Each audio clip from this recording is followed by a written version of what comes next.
حضرت امام اعظم ابو حنیفہ رحمۃ اللہ تعالیٰ کی خدمت فیض درجت میں ایک مسئلہ آیا۔ مسئلہ یہ تھا کہ میاں بیوی کا آپس میں جھگڑا ہو گیا، جس طرح آج کل بھی ہے کہ میاں صاحب بڑے ترنگ میں بعض اوقات ہوتے ہیں، بیوی کو بہت کچھ کہہ دیتے ہیں اور بعد میں پھر منتیں بھی انہی کو کرنا پڑتی ہیں، بیگم صاحب کو منانا بھی انہیں ہی پڑتا ہے بیچارے کو۔ اسی طرح میاں صاحب بڑے غصہ میں تھے اور اپنی بیوی کو بہت کچھ کہہ دیا، تو بیوی کہنے لگے اس کے بعد تم منائے گا تو ہی مجھے پہلے بلائے گا نا، مخاطب کرے گا نا۔ تو میاں صاحب آج کچھ زیادہ غصہ میں تھے، فرمانے لگے ٹھیک ہے، اگر تیرے بلانے سے پہلے میں نے تجھے بلایا تو تجھ کو طلاق، اگر تیرے بلانے سے پہلے میں نے تجھے بلایا تو تجھے 3 طلاق۔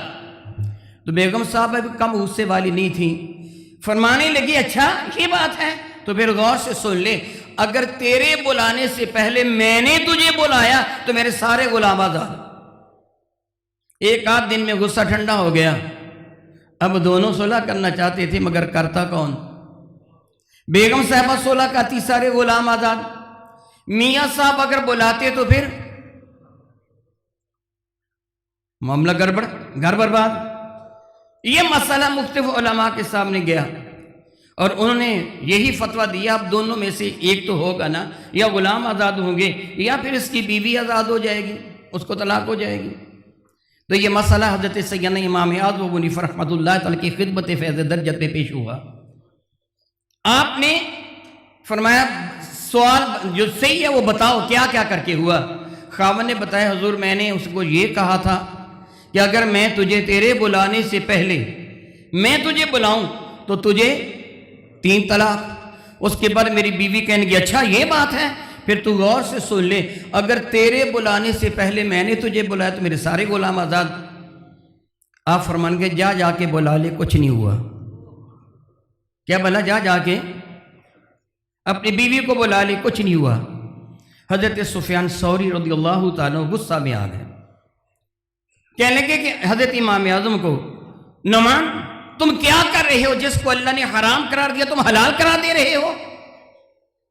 تو سیدنا امام اعظم ابو حنیفہ رحمۃ اللہ نے کیا جواب دیا؟ سبحان اللہ تعالیٰ و بحمدہ، اللہ تعالیٰ نے علماء کو کس قدر فہم و شعور سے نوازا ہے۔